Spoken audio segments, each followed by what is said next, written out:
Entonces, se supone que yo no me veo. ¿Ustedes se ven? ¿Sí se ven? No se ve nadie.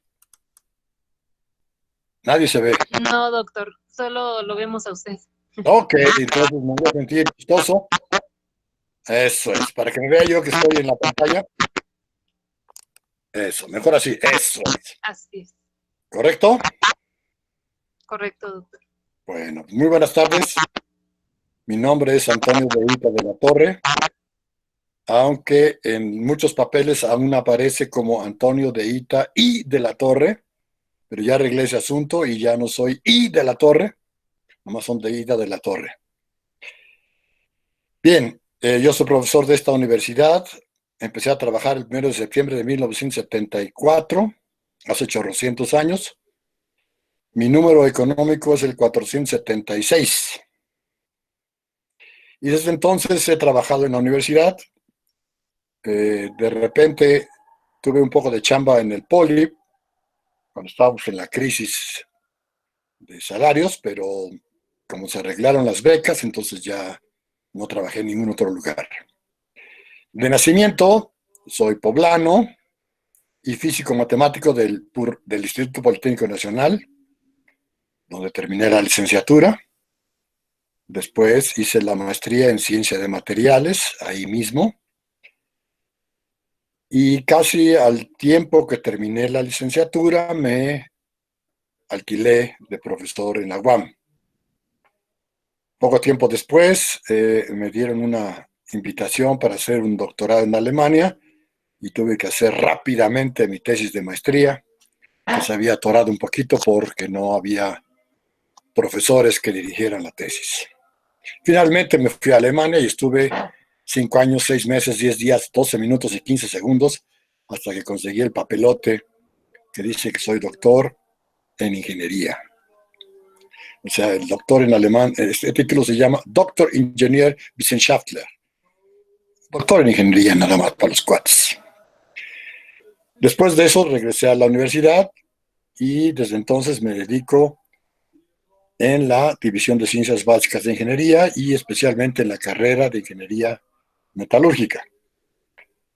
Hasta el momento he dado todos los cursos, bueno, casi todos los cursos habidos y por haber, y ahora que cambiaron los planes de estudios, pues entonces me tocaron nuevos cursos o sea, viejos cursos con los mismos nombres o con los nuevos nombres. Bien, mi especialidad, el doctorado, la licenciatura la hice en físico-matemáticas, como ya les dije, pero especialmente en física. La maestría la hice en ciencia de materiales y mi tesis fue de análisis térmico en un compuesto interesante que es el azul maya. El doctorado lo hice en ingeniería y mi especialidad ahí fue una, un estudio de las propiedades mecánicas, por supuesto, y su relación con una cosa exótica que se llama la textura. La textura para los ingenieros, digamos arquitectos, que serían los más fáciles, es el acabado superficial. Para los ingenieros metalurgistas, la textura es la orientación preferencial de los cristales. Eso significa que en un material los cristales pueden estar orientados o no orientados. Los cristales son la parte más pequeñita de los materiales que podemos ver con un microscopio si atacamos los metales, por ejemplo, que son los más fáciles, con un ácido adecuado. Y entonces en el microscopio se pueden ver como pequeñas células o celdas. Esas pequeñas celdas o células son los granos, y es la unidad más pequeña de la metalurgia para ver las propiedades. Entonces, mi especialidad en la ingeniería metalúrgica son las propiedades mecánicas, así es que originalmente di cursos de ciencia. Bueno, primero di en la ingeniería di física, di química no di. Física, matemáticas.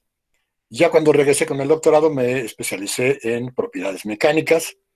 Empecé dando elasticidad, que es uno de los cursos del quinto trimestre, donde se interesa uno por cómo se deforma un material y qué ocurre durante la deformación. Como todos ustedes saben, la deformación es cuando se aplica una fuerza y en la forma más sencilla es como si tengo un resorte y a ese resorte le pongo una carga, el resorte se alarga. Y entonces decimos que el resorte se deforma proporcionalmente a la carga. Esa deformación, debido a que el resorte es un resorte, es directamente proporcional a la carga. Si a nosotros se nos ocurre ponerle más carga al resorte de la parte proporcional, entonces el resorte se deforma y ya no regresa a su forma original. En el caso de los metales, esa deformación es muy pequeña. Normalmente, pensando en una viga de 1 metro de largo, esa deformación elástica, reversible, es de 2 milímetros, más o menos, en un metal cualquiera. Si después de eso seguimos deformando un metal, entonces viene lo que se llama la deformación plástica. Y eso puede ser 30, 40% en los casos normales. Si tengo un plástico, polímero, entonces pueden obtener 100, 200, 300, 1000% de deformación. Esto se mide siempre en por ciento, así es que hay que tener mucho cuidado con lo que se dice. Las siguientes partes tienen que ver con la forma en la que se utilizan estas maneras de decir. O sea, cuando hablo de carga, para los metalurgistas, después la carga se convierte en fuerza, porque es masa por la aceleración, la segunda ley de Newton, y después cuando se pone la fuerza dividida entre el área, entonces se llaman esfuerzos. Y así se van complicando las cosas porque, como todos los ingenieros, nos encanta decir las cosas correctamente y entonces tenemos que definir todas las cosas correctamente. La fuerza, entonces, es algo que todo el mundo conoce. Los ingenieros, por ejemplo, solamente manejan la fuerza como carga, los ingenieros civiles, porque siempre supone que estamos en el planeta Tierra y por lo tanto la aceleración de gravedad no tiene ningún efecto.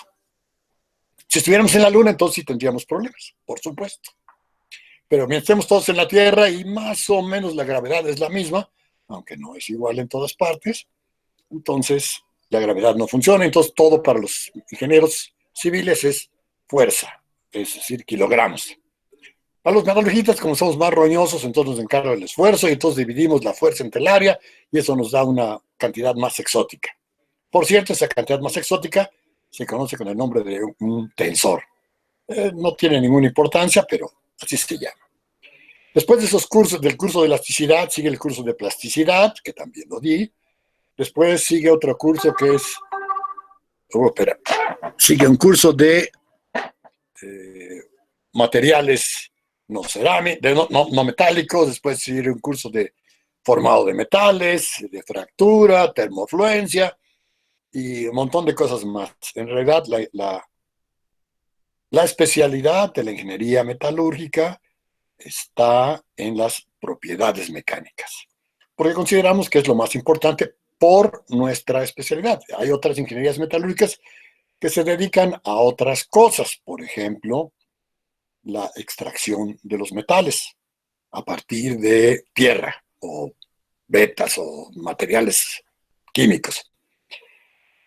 Esa especialidad no la tenemos nosotros, están en otras universidades. Nosotros nos dedicamos a metalurgia mecánica, es nuestra especialidad en la UAM. Entonces supone que nuestros alumnos aprenden a partir de los metales ya en forma de metal, cómo se transforman para ser utilizados en sillas, mesas, varillas, y lo que quieran. ¿Sí? Y básicamente, como ustedes saben, los metales, hay dos grupos importantes, los que son del hierro, que es el número 5 dentro de los materiales de la naturaleza, y que no son los no ferrosos, todos los demás. En este caso, los ferrosos son interesantes porque el hierro tiene la característica de tener varios estados alotrópicos, quiere decir, diferentes estructuras con las mismas propiedades químicas, pero diferentes propiedades mecánicas. Bueno, los no ferrosos, pues son el aluminio, el cobre, etcétera, etcétera, el platino, el titanio. Por cierto, acabo de aprender que en este momento dicen que el rodio es el metal más caro que hay en el comercio. Bueno, ahí está bien. ¿Qué más? Después de la licenciatura, entonces, bueno, entonces, dentro de las materias que están planeadas en la carrera están las que tienen que ver con las propiedades mecánicas y las que no están directamente con las propiedades mecánicas. Por ejemplo, hay una materia muy importante, que es la primera que se toma en metalurgia, que se llama Ciencia de los Materiales, que ahora se llama Ingeniería de los Materiales, que es exactamente lo mismo, si es una visión general de lo que es los materiales. Entonces se ven propiedades mecánicas, propiedades térmicas, propiedades magnéticas, eléctricas y todas las demás propiedades que se puedan poner en los materiales. Dentro de entonces, después de las propiedades mecánicas, se ven, hay materias, por ejemplo, como se llama metalografía. Metalografía es una de las herramientas más importantes para los ingenieros metalurgistas porque consiste en cómo se preparan los metales para ser observados y mirar su estructura interna. Entonces, hay que cortar, pulir, atacar y observar al microscopio. Después de atacar al microscopio, se toman fotografías para tener vistas claras de lo que es la estructura y se hacen ensayos mecánicos. Tenemos cientos de ensayos mecánicos. En realidad, en el área no hacemos todos los ensayos mecánicos porque no tenemos todos los equipos y además es irrelevante algunos de ellos.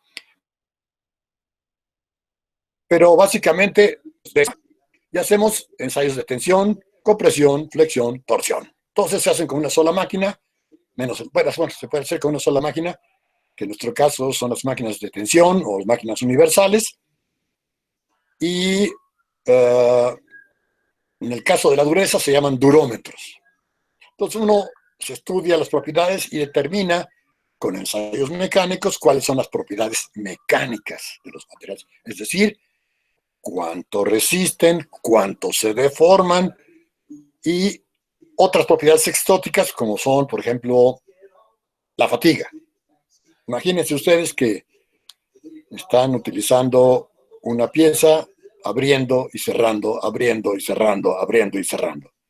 Al cabo de unos cientos de años, las piezas se cansan y se fatigan y se rompen. El caso concreto es un auto. Entonces, ustedes, mientras no golpeen demasiado mucho el auto, pues no le pasa nada al auto, pero si le golpean mucho la suspensión, después de un cierto round, se rompen las piezas por fractura y entonces ya no sirve el coche, hay que comprar piezas nuevas. En el caso de las varillas, mientras ustedes tengan una cierta longitud de varilla y den ciertas cargas, no se rompe, claro que sí. Tiembla, pues entonces caen los edificios, las varillas se rompen y desastre. Pero bueno, entonces en principio los metalurgistas hacen las varillas y los ingenieros civiles calculan las propiedades para que los edificios no se caigan. Entonces no es culpa de los metalurgistas si los edificios se caen, es culpa de los ingenieros civiles que no pusieron bien las condiciones. En fin, lo que sea. Después hay otras cosas que hay que medir, por ejemplo, la corrosión. Si nosotros ponemos un puente, ese puente con el tiempo se oxida, sobre todo por si está hecho de hierro, entonces el hierro no le gusta estar en su forma de hierro, le gusta más estar en forma de óxido, entonces por eso se oxida muy fácilmente. Y si la oxidación es muy continua, entonces pues, ya saben lo que le pasa a las cosas que se oxidan, se descascarachan y después se rompen. Eso lo puede uno ver en los lugares viejos donde hay latas de lo que sea, que están completamente rotas. Si no hay oxidación, no pasa nada. En el caso, por ejemplo, los barcos que siempre están en el agua, entonces, ¿qué hacen los barcos para que no se oxiden? Pues los pintan. Pintan y pintan y pintan y pintan. Todo el tiempo están pintando los barcos. Y cuando no pueden pintar los barcos, pues entonces sí se oxida. En el caso, por ejemplo, de las tuberías que están debajo de la tierra, pues no se pueden estar pintando. Entonces, ¿qué se hace? Entonces se utilizan sistemas eléctricos para evitar que el material se corroja. Entonces, estudiar la corrosión es una cosa muy importante. Nosotros tenemos un grupo de corrosiones, de corrosivos en el área, que se han aprovechado de estas propiedades y han hecho buenos negocios. ¿Qué otra propiedad? Entonces, la otra propiedad que es importante es lo que se llama la termofluencia. Si yo hago un material y lo pongo en un lugar, no pasa nada, ¿no? Pero si le pongo una carga, o sea, una cadena y estoy sosteniendo una lámpara, pues esa lámpara, pues no le pasa nada en principio. Si yo calculo bien las dimensiones de la cadena, pues ahí no le pasa nada. Pero si la cadena se sujeta a un calentamiento y un enfriamiento, un calentamiento y un enfriamiento, hay una manera de fatiga y está relacionada con la temperatura. Mientras la temperatura sea unos cuantos grados, pues el efecto es prácticamente nulo. Pero si piensan ustedes en una turbina de un avión, la turbina serían las hélices que están metidas en esos tubos que son donde van las turbinas. Esas turbinas están sujetas a mucha temperatura y a mucha velocidad y por lo tanto son más fáciles que sufran problemas de la termofluencia. Ok, entonces eso es, digamos, lo que es en general la ingeniería metalúrgica. Hay cursos especializados para otra cosa que se llama los tratamientos térmicos. ¿Qué significa? Yo tengo un metal, en el caso del hierro, lo produzco y lo puedo calentar y al calentarlo cambio la estructura cristalina, al enfriarlo cambio la estructura cristalina y entonces dando un tratamiento térmico puedo modificar las propiedades y por lo tanto las estructuras del material y entonces puedo tener muchas cosas. Entonces, los tratamientos térmicos en el caso de los aceros es lo que deja mucha lana. ¿Por qué? Porque pues, hay que saber cómo se tratan los aceros y como hay cientos y miles de tipos de aceros, pues cada uno tiene propiedades mecánicas diferentes y propiedades térmicas diferentes. Entonces, los que saben hacer tratamientos térmicos pueden ganar lo que quieran porque son cosas muy especializadas. Por ejemplo, no es lo mismo tener un acero para una casa que el acero para una cuchilla, que el acero para un tenedor o que el acero para un contenedor. Y no es lo mismo tener un acero de un tenedor o que el acero para guardar leche y que va de encima de un camión para transportar líquidos o fluidos. Y pueden ser fluidos diferentes y temperaturas diferentes. Entonces, el asunto de manejar las propiedades térmicas, entonces es una cosa muy importante. Evidentemente hay materias en el área como son control de calidad. ¿De qué se trata? Pues en principio el control de la calidad es que yo produzca las cosas que son adecuadas para que el usuario obtenga el mayor beneficio. Antes se pensaba que uno tenía que producir lo que le daba la gana y que el usuario tenía que ponerse de acuerdo, usar las cosas que yo producía y ponerse contento. Ahora la idea es diferente. Yo me pongo de acuerdo con el usuario y le digo, ¿tú qué quieres que yo te haga? Y entonces yo te hago lo que tú quieres. Y entonces el control de calidad es ponerse de acuerdo entre los dos y producir las cosas que el usuario necesita, lo cual es buen negocio. Y además útil para todos, ¿no? Es decir, yo para qué quiero producir cosas que nadie quiere, o yo para qué quiero comprar cosas que no sirven para lo que yo necesito. Entonces, el control de calidad es una técnica para verificar, por un lado, por medio de ensayos no destructivos, las propiedades de los materiales, y por otro lado, utilizar la estadística para conocer la producción de los materiales y que las propiedades que tengan sean las adecuadas, debido a que los procesos normalmente sufren variaciones que dependen de la estadística, es decir, pues si yo hago un tornillo y lo corto siempre igual, pues con el tiempo la cosa que aserra se hace un poquito más a la derecha, un poquito más a la izquierda, las tolerancias famosas, es una cosa interesante, entonces hay que tener control de todas esas variables. Antes, por ejemplo, el control de calidad se hacía al final, lo cual era un horror espantoso, porque cuando ya tenía un producto terminado, y entonces venía el control de la calidad, resulta que estaba mal, pues entonces va para atrás todo, a la basura. Entonces ahora la idea es, hay que hacer un control de calidad en cada paso, para que si yo produzco un error, ese error no se vaya hasta la basura, hasta el final del proceso, y esté produciendo pura porquería. Entonces lo que yo quiero hacer es producir siempre a cada paso y que cada persona que está en el sistema controle la calidad para que al final tenga menos desperdicios.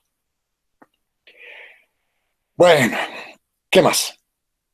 En principio, prácticamente de todas esas materias, o casi todas las materias que he hablado, alguna vez he dado el curso. Eh, Entre mis gracias, eh, me dedico a escribir y en un momento dado tengo 30 libros relacionados con la carrera de ingeniería metalúrgica, notas de clase, descripción de equipos y cosas en medio. Es una vez que uno empieza a escribir, bueno, se aprende cómo se escribe y más o menos ahí va el asunto. ¿Qué más?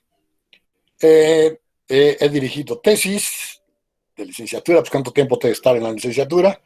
He dirigido como 50 tesis de licenciatura en ingeniería metalúrgica, por supuesto, ingeniería mecánica, ingeniería física, y ya. Bueno, por ahí me cayó un químico, de casualidad. He dirigido como 15 o 20 maestrías, tesis de maestría.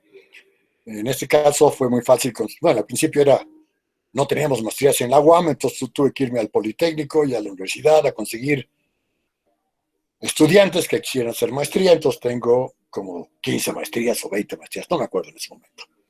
Y ahora que ya tenemos en la UAM posgrados, entonces ya tengo doctorados. Hasta el momento tengo 5 doctorados. En metalurgia, en realidad no se llama metalurgia, se llama ingeniería, doctorado en ingeniería. Sí, en ingeniería se llaman los doctorados. Tiene otro nombre por ahí, pero básicamente es ingeniería. ¿Qué más? Obviamente, en la universidad uno tiene que hacer, ay caray, docencia, o sea, dar clases, investigación y difusión de la cultura. Entonces, en la difusión de la cultura pues, son los libros, en la docencia ya les platiqué lo que hago, y en la investigación, pues hay muchos proyectos de investigación que he llevado a cabo en el tiempo, y básicamente, unos, por ejemplo, me interesa el azul maya, que no les platiqué, pero ahorita les voy a platicar rápidamente. El azul maya es un pigmento que hicieron los mayas hace chorrocientos años, siglo XI, siglo X, siglo VIII, y sus propiedades, desde el punto de vista químico, son muy interesantes, son muy estables, es decir, normalmente los pigmentos, verde, negro, rojo, azul y los demás colores, yo los ataco con un ácido y desaparecen, se descompone. En cambio, el azul maya lo puedo tratar con ácidos y no le pasa nada. Bueno, el primer problema era saber cómo se había hecho y entonces mi tesis, por ejemplo, fue uno de los momentos en que tratamos de averiguar cómo se hacía y yo solamente utilicé el análisis térmico para analizar el comportamiento del azul maya. Después de que terminé la tesis de maestría, que por cierto la probé, me dediqué a hacer rayos X con el azul maya y entonces hice las cosas. Y después he hecho algunas otras cosas que de repente se me ocurren ideas locas y ya son investigaciones sobre el azul maya. Les puedo platicar rápidamente que se descubrió el problema de la estabilidad, o sea, se sabía desde un principio o no se sabía desde un principio. Rápidamente se descubrió que entre los elementos que tenía el azul maya eran dos. El añil, que es una hierba que se encuentra básicamente en México, pero que originalmente salió en muchos lugares, pero uno de ellos fue la India. Por cierto, En la película de Gandhi, la primera vez que se mete en problemas fue cuando va a defender a los indígenas, hindús, que se dedican a plantar el añil, que antes era la materia básica para pintar todo de azul. Por ejemplo, mi camisa o los pantalones jeans.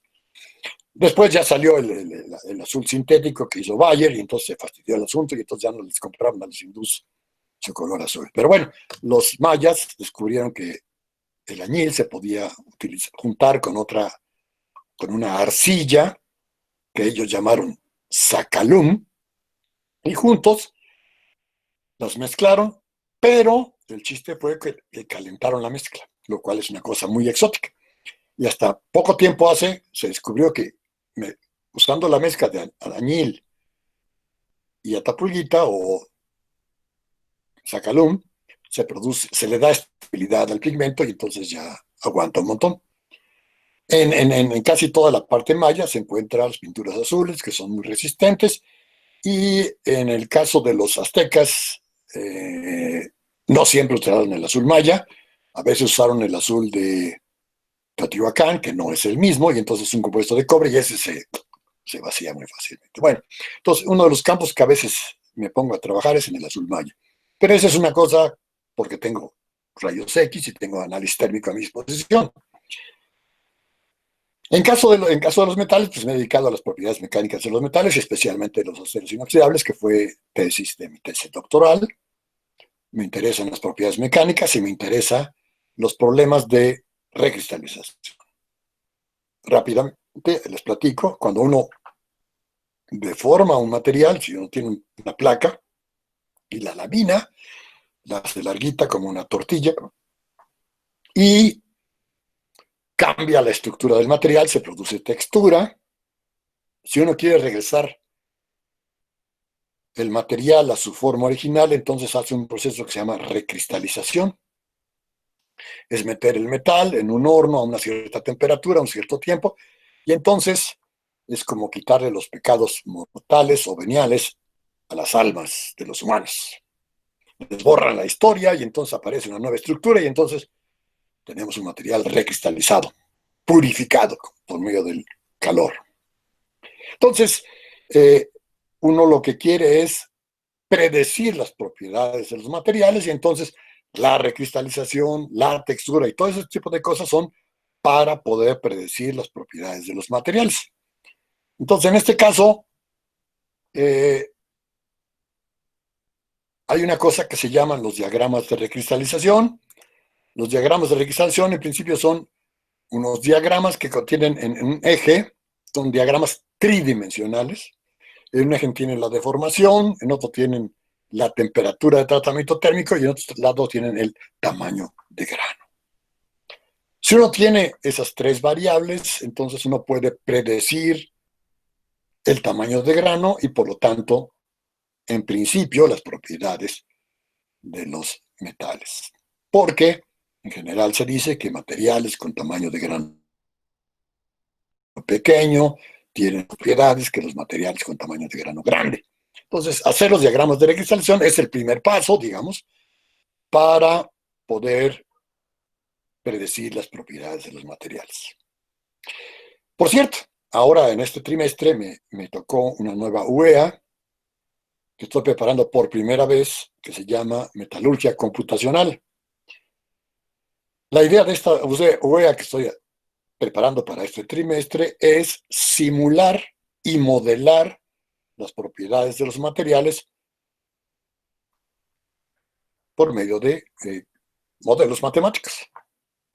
Evidentemente, hasta donde voy ahorita del curso, pues está en chino.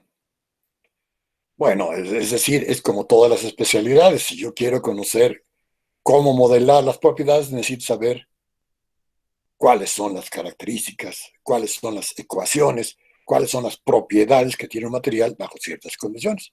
Y entonces, pues el problema es tener ecuaciones y tener modelos que permitan simular las propiedades de los materiales. Evidentemente, modelar las propiedades de los materiales que están hechos de miles de átomos y miles de granos, pues está en chino. Entonces, pues hay que hacer una primera aproximación, una segunda aproximación, etcétera, etcétera. Entonces, finalmente, se pueden, con mucho trabajo, predecir las propiedades de los materiales y simular las propiedades. En este momento, montones de gente se dedican a la simulación de las propiedades de los materiales, especialmente de los metales y de los otros materiales. Los físicos, por ejemplo, les encanta predecir las propiedades de 20 moléculas, que es lo más que pueden hacer por el número de ecuaciones que pueden controlar para hacer esas propiedades. Entonces se dice simulación a base de principios básicos.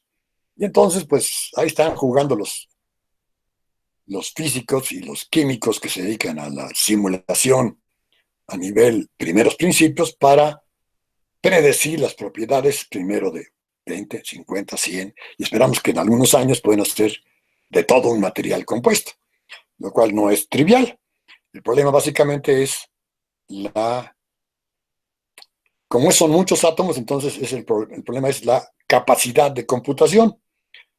Entonces, ahora se han inventado, ya no, yo cuando hice la tesis, mis cálculos tenía que hacerlos en un mainframe, o sea, una computadora de esas grandísimas que ocupaban habitaciones, y ahora ese trabajo ya lo puedo hacer en mi laptop, pero en ese entonces no. Actualmente ya no se usa un laptop, sino se llaman estaciones, y se pueden utilizar 50, 60, 100 estaciones o 100 computadoras, laptops juntas, y producir el efecto de una supercomputadora. En México tenemos lugares donde hay supercomputadoras, en la UNAM, en el CIMBESTAB, hay lugares donde hay supercomputadoras que son equivalentes a miles de laptops. Entonces, como somos pobres y de familia numerosa, entonces es difícil tener acceso a esas computadoras y entonces pues todo el mundo se consigue estaciones de trabajo y reducen, ¿no?, por medio de las ecuaciones y las condiciones para poder correr modelos con muchas restricciones, pero que en principio predigan las propiedades de los materiales. Bueno, entonces esa es otra de las cosas que uno hace. Pero todavía no he terminado con mis proyectos. Entonces uno de mis proyectos es la predicción de las propiedades de los materiales y en principio de los aceros inoxidables, pero también he trabajado con el fenómeno de la recristalización. A veces me gusta trabajar con cosas diferentes.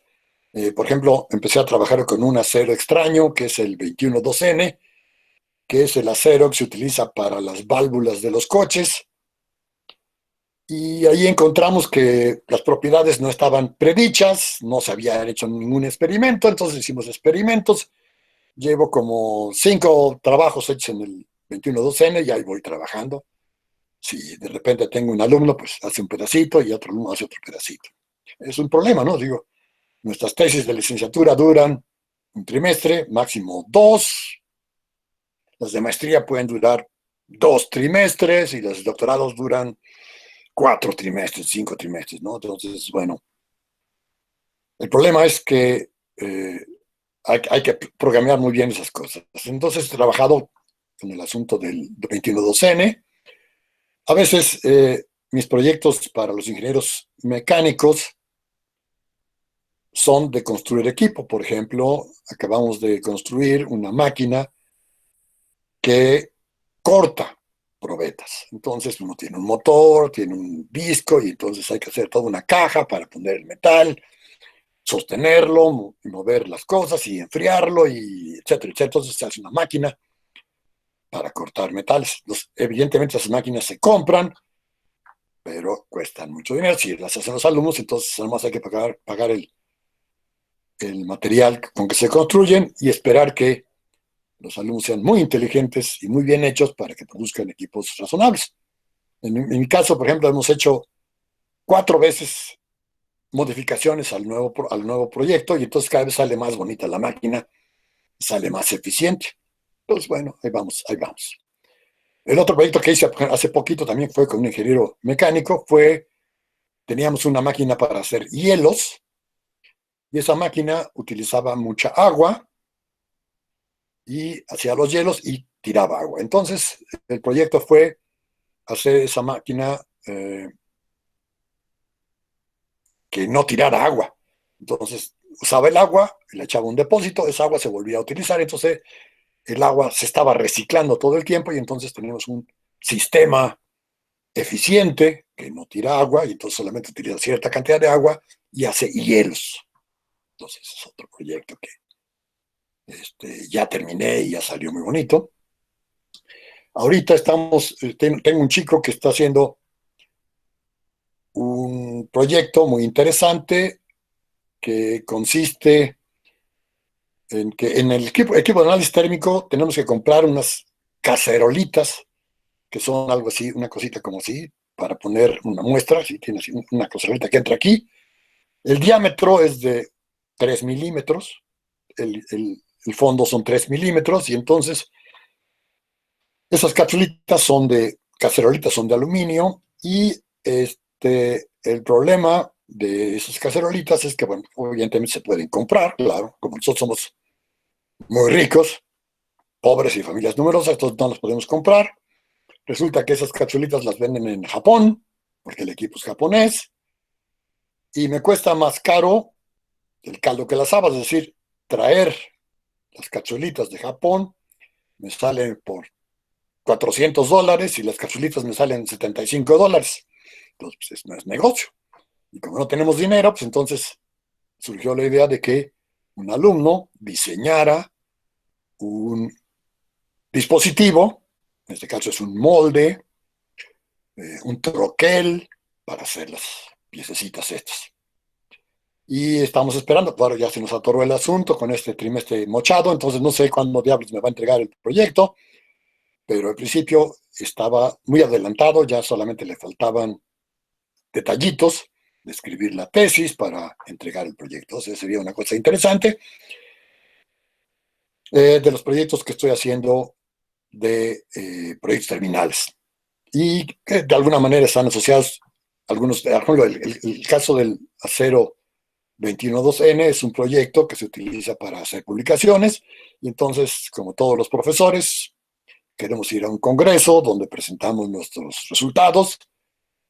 A veces vamos los profesores y a veces mandamos a los alumnos dependiendo del dinero. Entonces ahora como estamos pobres, pues no van los profesores, van los alumnos nada más.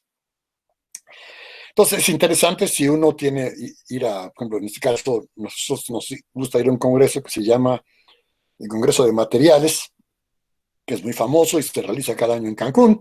Este año no se hizo en Cancún, ni se va a hacer en ningún lado, esperamos que el año que antes se haga. Entonces, ese es el resultado de un proyecto de investigación y el otro resultado de investigación son los artículos en revistas internacionales. Nosotros como mexicanos tenemos problemas graves porque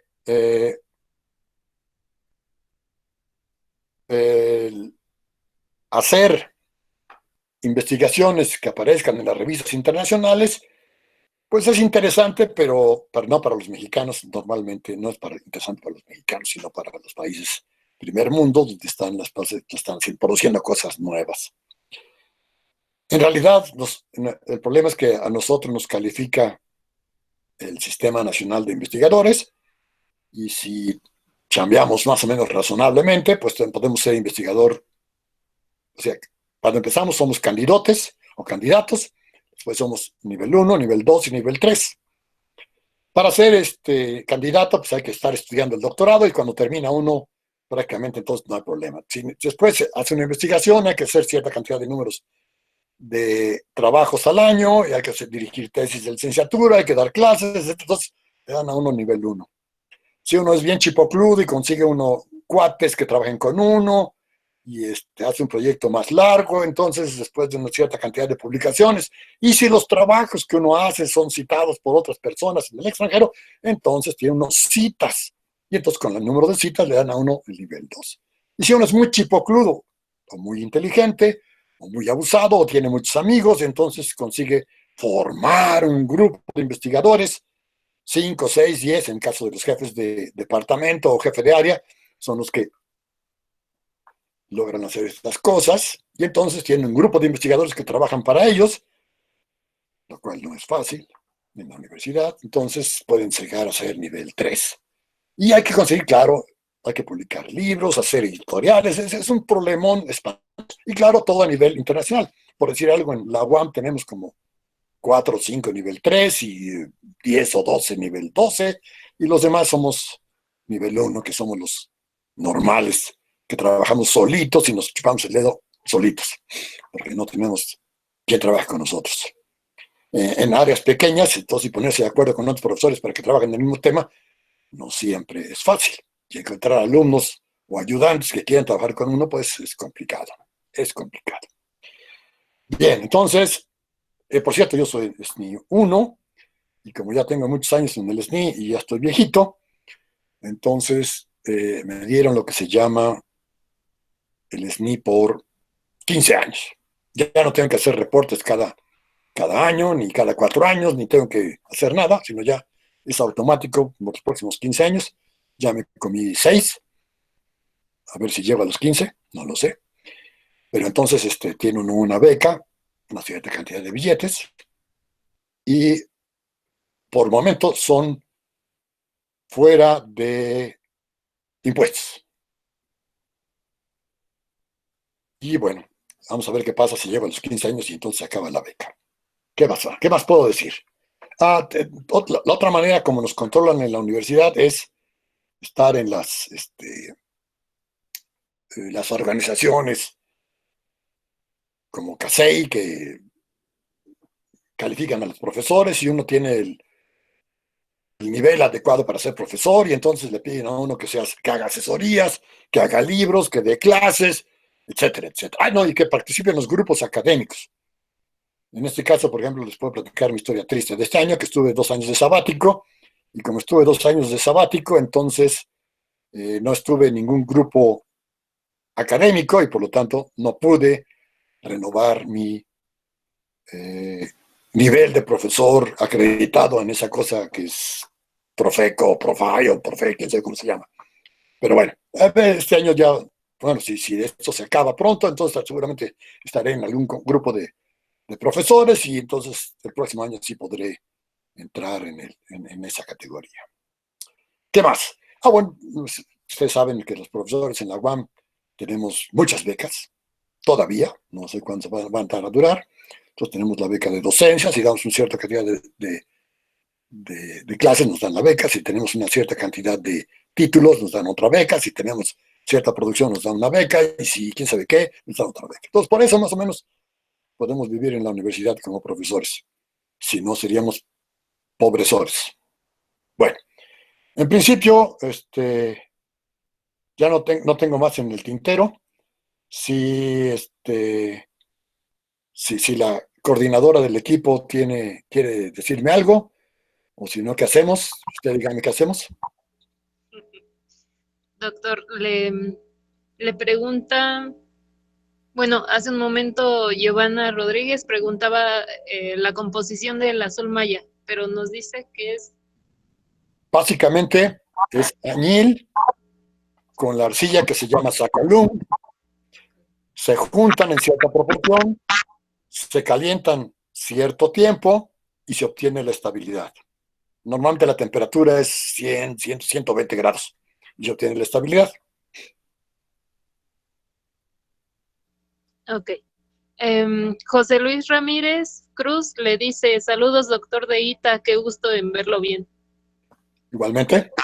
Gisela Acosta le pregunta, ¿trabajo en la industria, profesor? No, yo soy de los malos que nunca he trabajado en la industria, por lo tanto no tengo ni la menor idea de lo que hacen en las industrias, lo cual es muy malo para un profesor, pero pues las cosas se han dado de esa manera. Evidentemente, trabajar en la industria da otra mirada de las cosas. Tengo un alumno que antes de dedicarse a la investigación, se dedicó a la industria, y entonces obtuvo una visión diferente de lo que es la industria, y por lo tanto ha hecho muy buen papel, hasta a veces gana más que yo, por supuesto. ¿Qué más? ¿A usted no le interesó eh, incursionar en la industria? No es un problema de gusto, es decir, o haces una cosa o haces otra cosa. Es decir, al principio a mí me pareció interesante dedicarme a la investigación, porque es lo que a mí me parecía más interesante. Ir a una industria donde uno tiene que, pues, dedicarse a un proceso y hacer 8 horas de lo mismo todos los días, pues a mí no me parecía interesante. Pero como le digo, ahora después de tanto tiempo me doy cuenta de que estar en una industria da otra visión de la vida. Yo inmediatamente, que antes de trabajar en la UAM, trabajé en otras escuelas, siempre como profesor. Cuando uno hace físico-matemáticas, le dicen que puede uno trabajar en muchos lugares, pero esos lugares no se ven claramente. Los que se ven claramente es profesor y papas como profesor. Entonces estaba trabajando 60 horas en escuelas privadas, inclusive en la Universidad Nacional, y trabajé en arquitectura, por cierto. Y entonces entonces se llena uno de horas y entonces, bueno, ¿a qué horas va uno a trabajar en la industria, no? Si uno está tiempo completo en la universidad, pues no queda chance para ir a la industria, ¿no? Entonces, y si uno trabaja en la industria, no hay chance para ir a la universidad.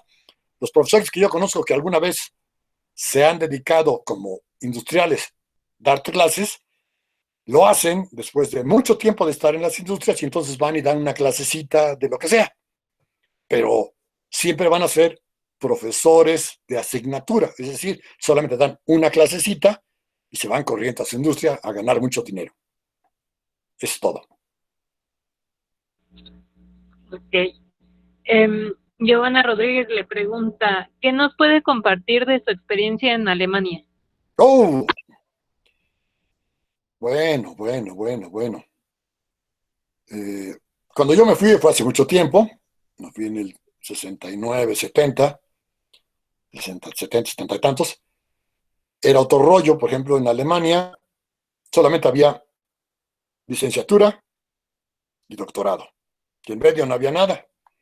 Yo iba con una maestría, por lo tanto, entonces tuve que hacer trámites para que me aceptaran como doctorante, para poder estudiar el doctorado. En Alemania, en ese entonces, el doctorado se hacía por investigación, ahora han cambiado las cosas, ya hay maestría y doctorado, entonces ya es diferente, pero yo le voy a platicar lo que a mí me pasó. Evidentemente, el problema fundamental es el alemán. El alemán es un lenguaje exótico.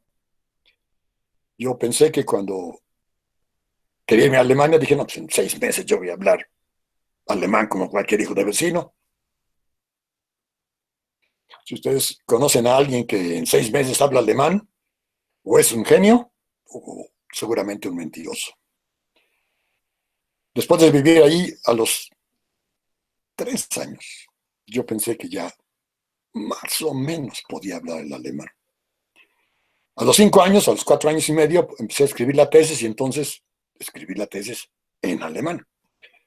Pero, evidentemente, tenía que pasar por mis colegas que me ayudaban a corregir los errores, pasaba por la secretaria que corregía los demás errores, pasaban por el profesor que corregía los errores de alemán, no de ciencias. Y después ya quedó la tesis. Entonces, básicamente el problema en Alemania era el lenguaje. Por billetes, no, la beca alemana era muy decente, me fui casado con 2 hijos, entonces dineros no era el problema, había que chambear, pues no hay remedio, no hay remedio, hay que chambearle y pues aprender muchas cosas. Es cierto lo que dicen que hablar otro idioma es tener otra alma. Y pues entonces hay que ir a una boda, bautizo, primera comunión, sepelio, lo que sea, y aprender de ese país en todos los detalles para entender a la gente, ¿no? Por ejemplo, mi experiencia personal sobre los alemanes es que son tímidos. Usted lo puede encontrar todos los días y saludarlo buenos días y le dice buenos días y ya está, y llega. No, no, no hay más. Si uno quiere hacerse un cuate, pues uno tiene que invitarlo. Uno tiene que hacer el esfuerzo para montarse con la gente y tratar de llevar una amistad, pero son muy difíciles los alemanes para ser amigos. Pero son gente muy razonable, en el sentido de que, por ejemplo, si uno necesita ayuda y uno le dice a un alemán, oye, necesito que me ayudes, le dicen a uno sí o no. Y así es. Si lo pueden ayudar, lo ayudan. Si no lo pueden ayudar, no lo ayudan. No le dicen, ahí voy, yo te llamo, ¿no? Nos vemos. No, no, no, no. Es sí o no y taca, taca. Entonces, sabe uno siempre a qué tenerse. En el caso de, por ejemplo, manejar un auto en la ciudad, pues ahí están las reglas. Tú cumples las reglas, no te pasa nada. Tú no cumples las reglas, te suman. Todo el mundo, los camiones, están puestos en las paredes, en el camión pasa esa hora, tú llegas 2 minutos, un minuto antes y llega el camión, te subes y te vas. Llegas un minuto después, están los horarios, tú sabes lo que haces, ¿no? Cierran a la una. Una vez fui a una alberca techada, y cerrar a la una significaba que a la una cerraban la puerta, pero tú afuera. Entonces, no es cerramos a la una, a ver a qué te largas de aquí, no. A la una tienes que estar afuera. Entonces, hasta que uno aprende todas esas cosas, pues pasa un ratito. Eh, Trabajo, pues es igual, ¿no? Entonces, hay clases, uno va a las clases, o escuchan en la clase, el examen y hacen el examen, igual. ¿Qué más? El clima es horrible, entonces uno puede pasarse el 5 de mayo, ahorita, por ejemplo, con una nevada así de nieve, y eso que yo estaba en la parte no muy fría, siempre hace frío, siempre llueve, entonces uno siempre tiene que cargar el paraguas, y cuando hace frío, hace mucho frío. Y cuando hace calor, pues más o menos, y entonces uno de repente veía, hace un poquito de calor y la gente salía como loca a los jardines y se tiraban y se asoleaban. La primera vez no entendimos de qué se trataba, pues eso era obvio, si sale tan poquito el sol y no tomas el sol, pues ya no te toca. Por eso es que a los alemanes les gusta irse a vacaciones a lugares donde haya sol para no perder el tiempo, porque a mí me tocó un verano donde llovió, llovió, llovió, llovió, llovió, llovió, llovió. ¿Qué más? ¿Qué más? ¿Ya se fue? No, aquí sigo. Doctor. Em, no sé si alguien nos quiera hacer otra Ok, muy pregunta. bien. Mm,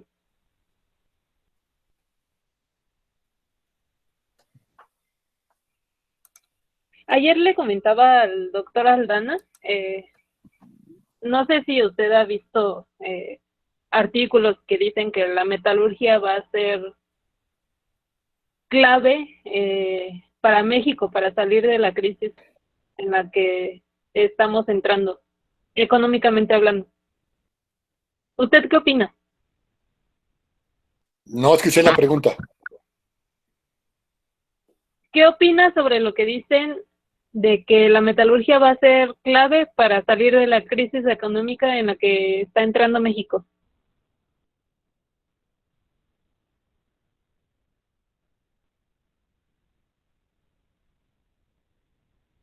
Doctor.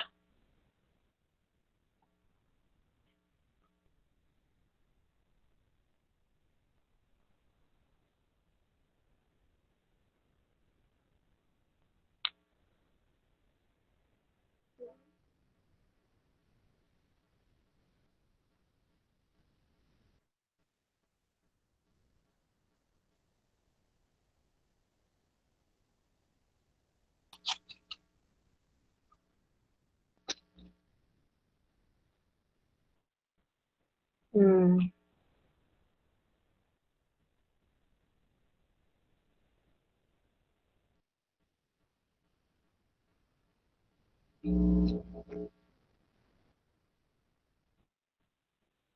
mm. Se perdió la conexión con el doctor. Pero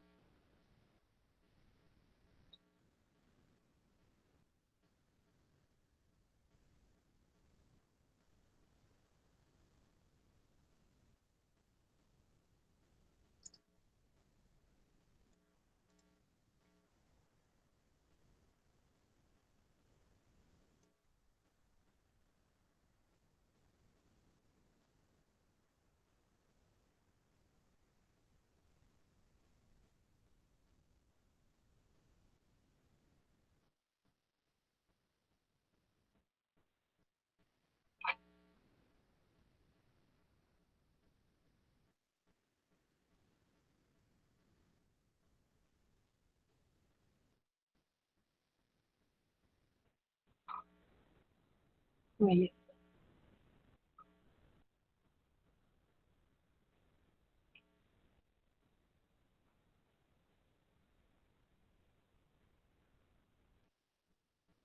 Doctor, parece que se deshabilitó su cámara y su micrófono.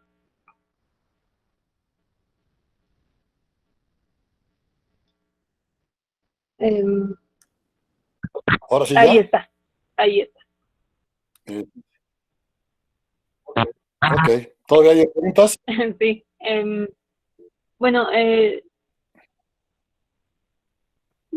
José Luis Ramírez Cruz le pregunta qué planes de publicaciones en la UAM tiene. Publicaciones, libros, tengo 3 libros que están preparándose para publicarse y ahora en este tiempo que estuve de vago, terminé 2 más. En investigación científica tengo dos proyectos que se enviaron, uno a Singapur y otro a, no sé, a otra revista. Entonces, uno está relacionado con procesos de nuevos materiales desde el punto de vista óptico. Esa es una de las tesis, una de las últimas tesis que me dediqué a hacer, bueno, no, yo no, sino el chavo, fue dispositivos ópticos. Eh, entonces, celdas solares. Entonces, hay una persona que tiene un equipo muy sofisticado y entonces entre los 3 hicimos una tesis que tiene que ver con sistemas ópticos. Entonces, y el otro es un sistema, el otro trabajo es un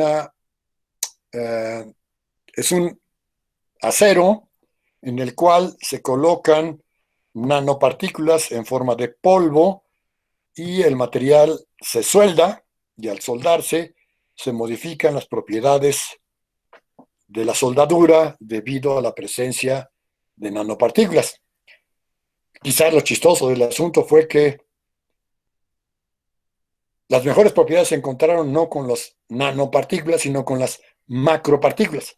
Después de hacer todo el relajo, se vio que las mejores propiedades no las daban los nanomateriales, sino las micropartículas.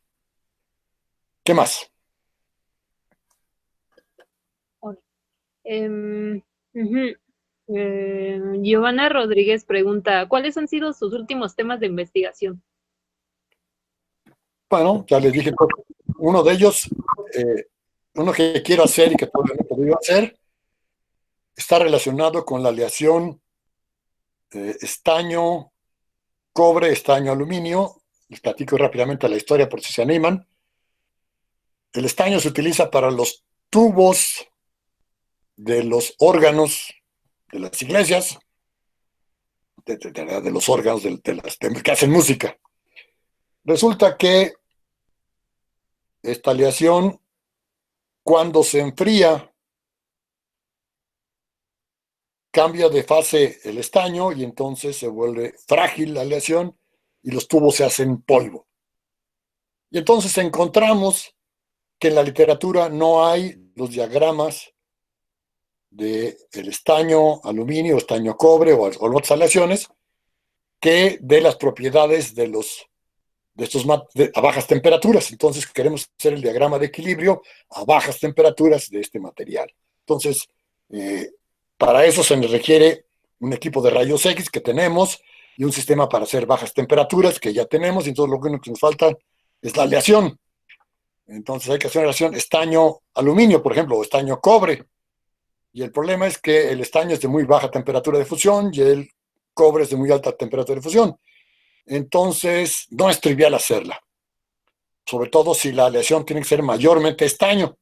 Entonces, estoy tratando de que uno de mis alumnos, exalumnos, me haga la aleación para poder prepararla y después que algún valiente quiera hacer su tesis en este tema. El otro tema que estoy tratando es la aleación 21,2N, que tengo ciertas pruebas que hay que hacer. Y la otra trabajo que estamos haciendo es la de los materiales para, para celdas solares. Entonces tengo 3 materiales que tengo listos. En cuanto a otros de metalurgia, pues como yo estoy ahorita dando cursos de metalurgia en los niveles bajos, los alumnos prefieren tomar cursos, hacer su tesis proyecto terminal con los profesores que están en los primeros trimestres superiores, que son más barcos, por supuesto. Entonces no consigo muchos alumnos de licenciatura, ni de maestría, ni de doctorado. Es muy complicado conseguir alumnos que quieran trabajar. En fin, ¿qué más? Bueno, precisamente por esto queríamos hacer este en vivo con ustedes, para que los chicos que estuvieran escuchando se animen a trabajar, Pues sí, a escuchar nuevos temas y a trabajar con ustedes. claro, claro, está bien. Siempre Eh, son bienvenidos. Muchas gracias. Natalie de la Cruz dice, doctor De Vita, ¿nos podría brindar su correo, por favor? Es el de la universidad de A, B, D y todo lo demás. Arroba, UAM, no, Azcapotzalco, AZC, UAM MX.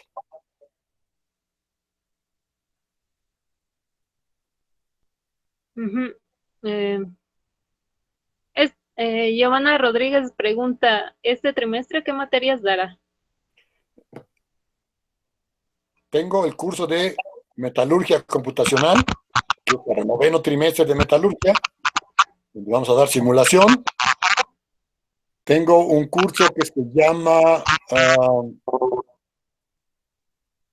este, trabajo en planta, pero que aparentemente fue suspendido.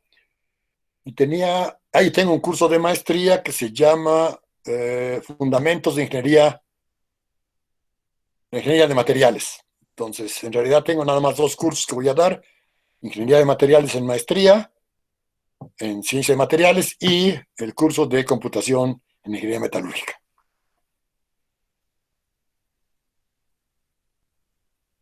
¿Algo más? Sí, ya las dos últimas. Iván Logino León pregunta, ¿qué propiedades ha estudiado en el acero 212N? 2112N. 21, perdón, ¿cuál es la pregunta? ¿Qué propiedades ha estudiado en este acero? Ah, básicamente lo que estudiamos eran las propiedades mecánicas, y entonces había que deformar el material y después tratarlo térmicamente y después determinar las propiedades mecánicas. Lo que hacíamos eran las curvas de fluencia o de dureza con la temperatura para cierta temperatura de recristalización, para cierta deformación. Medíamos la dureza y y veíamos la estructura cristalina. Entonces lo que hacemos, entonces salieron 3 o 4 trabajos, 3 tesis de licenciatura y 4 o 5 publicaciones, pero hasta ahí llegamos. Ok. Mm,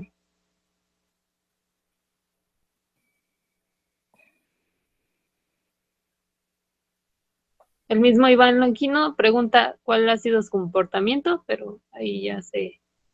El comportamiento, bueno, básicamente, en general, propiedades mecánicas son mejores cuando el tamaño de grano es pequeño, eso está claro, y las curvas dependen de la temperatura. La curva de dureza es más alta si la temperatura de tratamiento es baja.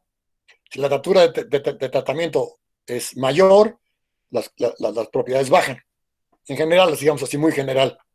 Pero claro, uno quiere tener los valores exactos.